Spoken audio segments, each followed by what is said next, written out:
Hello guys, स्वागत है आप सबका आपके अपने चैनल में। यहाँ आप सभी के लिए क्लास 10th यानी 10th क्लास के अतिरिक्त प्रतिदर्श प्रश्न पत्र यानी सैम्पल पेपर हिंदी का लेकर के आई हूँ। इसमें परीक्षा से पहले दिन के लिए यानी 1 डे बिफोर एग्ज़ाम का ये पेपर है। हिंदी आ कक्षा 10 का क्वेश्चन पेपर है ये। इसमें 2 खंड होंगे आपके क्वेश्चन पेपर के, आ और बा।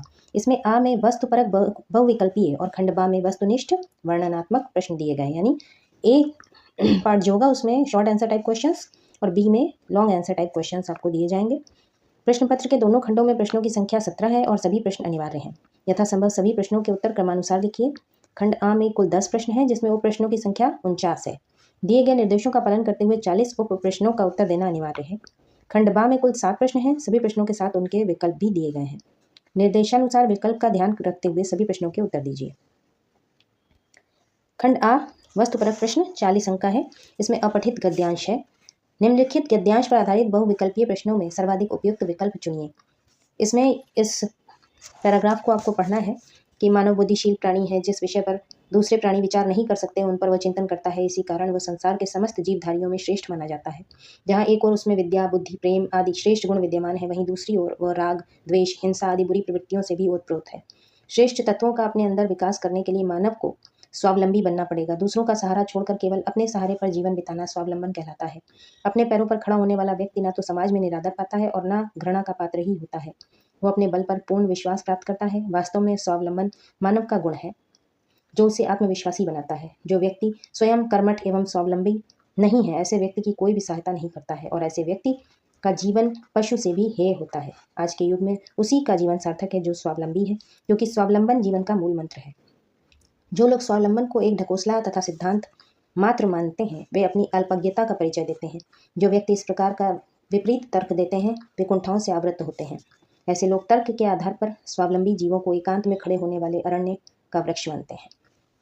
इससे संबंधित जो क्वेश्चंस के आंसर्स आपको देने हैं वो हैं ये कि जो व्यक्ति स्वावलंबन से रहित होता है तो कथन पढ़कर सही विकल्प का चयन कीजिए। जैसे उस व्यक्ति का जीवन पशु से भी निम्न होता है, वो आदमी आत्मविश्वासी होता है, या उसका जीवन सार्थक होता है, वो केवल अपने सहारे जीवन बिताता है। इसमें से 4 ऑप्शंस आपको दिए जाएंगे कि कौन सा सही है, ये आपको बताना है। इसी तरीके से दूसरा क्वेश्चन है, स्वावलंबन न रखने वाले व्यक्ति स्वावलंबन को क्या समझते हैं? पाखंड और सिद्धांत, सार्थक, घृणित, इनमें से कोई नहीं। नेक्स्ट है, वो अपने बल पर पूर्ण विश्वास प्राप्त करता है। वाक्य में वो शब्द किसके लिए प्रयुक्त हुआ है? गद्यांश के आधार पर बताइए कि स्वावलंबन क्या है? दूसरों का सहारा छोड़कर केवल अपने सहारे जीवन बिताना, दूसरों के सहारे जीवन बिताना, समाज के सहारे जीवन बिताना, या उपरोक्त सभी। अगला है कथन ए, मानव को अन्य जीवों से श्रेष्ठ माना गया है। कारण, मानव एक बुद्धिशील प्राणी है। ए कथन गलत है किंतु आर सही है। कथन ए और कारण आर दोनों गलत है, या कथन ए सही है या कारण कथन की सही व्याख्या है। कथन सही है किंतु आर कथन ए की सही व्याख्या नहीं है। इनमें से जो भी आपको सही आंसर समझ में आए उस पर आपको टिक करना है। अगला है अपठित गद्यांश। ये अपठित पद्यांश है। अपठित पद्यांश यानी आपको पोएट्री से देखना है कि कौन सा क्वेश्चन इसमें से सही है और उस पर टिक करके आपको सही आंसर्स के बारे में लिखना है और निशान लगाने हैं। निम्नलिखित 2 पद्यांशों में से किसी एक पर आधारित बहुविकल्पीय प्रश्नों पर सर्वाधिक उपयुक्त विकल्प चुनकर लिखिए। कोई खंडित कोई कुंठित, वृषबाहु पसलियाँ रेखांकित, टहनी सी टांगे बड़ा पेट, टेढ़े मेढ़े विकलांग घृणित, विज्ञान चिकित्सा से वंचित, ये नहीं धात्रियों से रक्षित, जो स्वास्थ्य सेज हो ये सुख से, लौटते धूल में चिर परिचित, पशुओं सी भीत मूक चितवन, प्राकृतिक स्फूर्ति से प्रेरित मन, तृण तरुओं से उग उग बढ़ बढ़ झर गिर, ये ढोते जीवन क्रम के क्षण, कुल मान न करना इन्हें वहन, चेतना ज्ञान से नहीं गहन, जग जीवन धारा में बहते ये मूक पंगु बालू के कण। इस कविता के केंद्रीय भाव हेतु दिए गए कथनों को पढ़कर सबसे सही विकल्प चुनिए।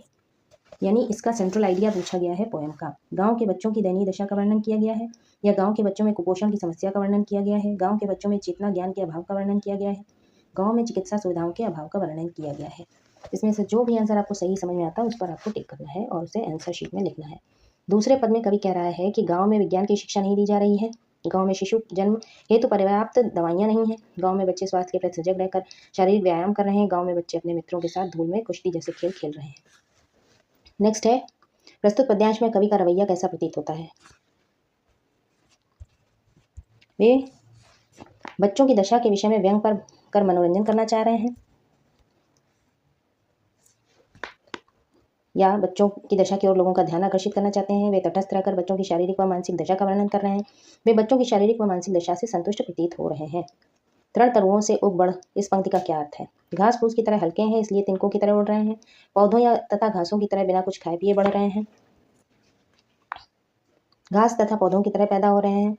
प्राकृतिक वातावरण में घास पौधे की तरह फल फूल रहे हैं। नेक्स्ट है गाँव में बच्चों की स्थिति। कथन पढ़कर सही विकल्प का चयन कीजिए। कुपोषित, खिन्न तथा अशिक्षित, क्षीणकाय किंतु कुल के मान का ध्यान करने वाली, प्राकृतिक वातावरण में रहते हुए स्फूर्ति से भरे हुए, प्राकृतिक वातावरण में रहते हुए स्फूर्ति से भरे हुए, पशुओं की तरह बलिष्ठ किंतु असहाय व मूक।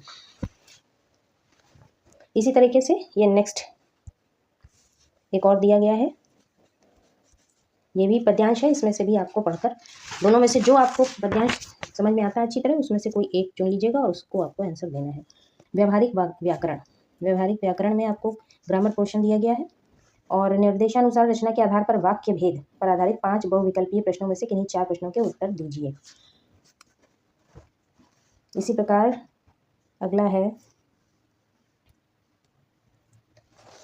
निर्देशानुसार वाच्य पर आधारित 5 बहुविकल्पीय प्रश्नों में से किन्हीं 4 प्रश्नों के उत्तर देने हैं। इसी प्रकार निर्देशानुसार पद परिचय पर आधारित 5 बहुविकल्पीय प्रश्नों में से किन्हीं 4 प्रश्नों के उत्तर देने हैं।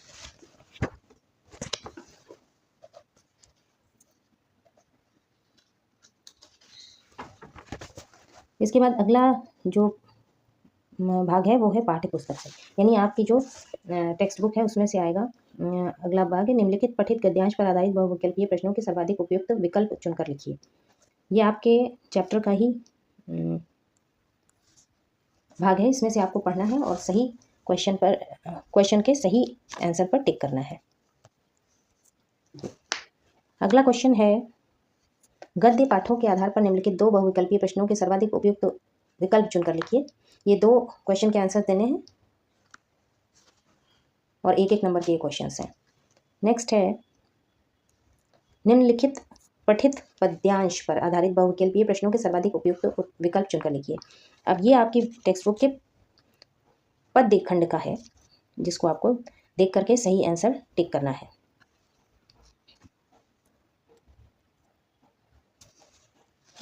इसके बाद है खंड बा, जो वर्णनात्मक प्रश्न यानी 40 अंक का है।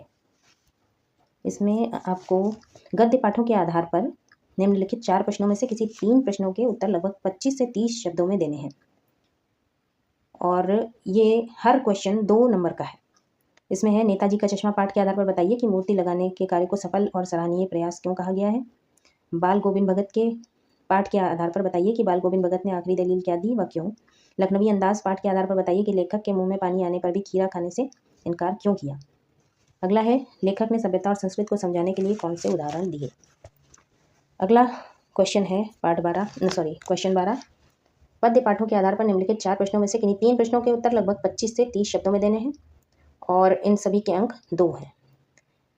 ये आपके पद्य खंड से संबंधित है। राम लक्ष्मण परशुराम संवाद पाठ के आधार पर स्पष्ट कीजिए कि गादि सूनु किसे कहा गया है तथा वे मुनि की किस बात पर मनी मन मुस्कुरा रहे थे। उत्साह और अट नहीं रही है कविताओं के आधार पर निराला के प्रकृति चित्रण को स्पष्ट कीजिए। यह दंतुरित मुस्कान के पाठ के आधार पर कवि ने बच्चे की मुस्कान को किस प्रकार व्यक्त किया है। संगतकार पाठ के आधार पर लड़खड़ाते व्यक्ति को सहयोगी किस प्रकार संभालते हैं।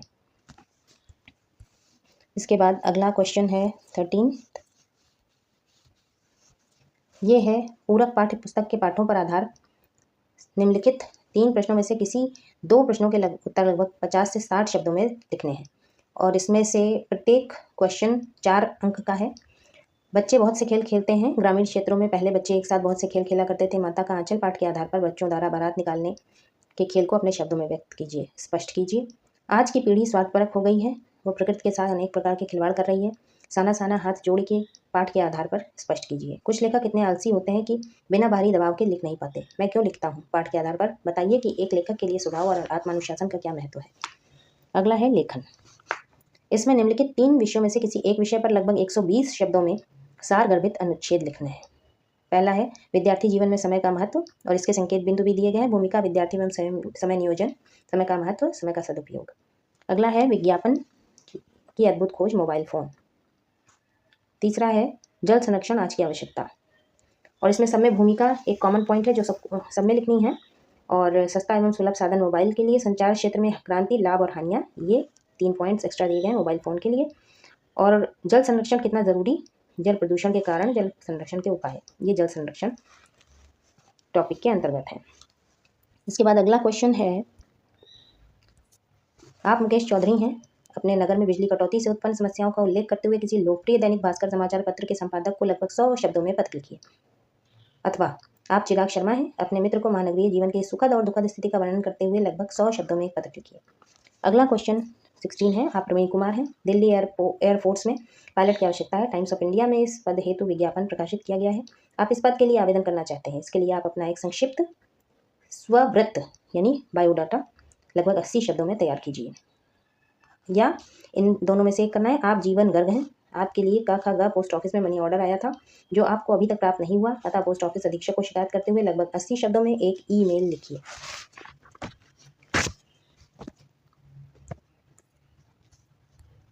इसके बाद अगला क्वेश्चन है, आप रोशनी मोमबत्ती बनाने वाले कंपनी में कार्यरत हैं, अतः रोशनी मोमबत्ती बनाने वाली कंपनी के प्रचार प्रसार के लिए स्थानीय समाचार पत्र में उसका विज्ञापन देना चाहते हैं।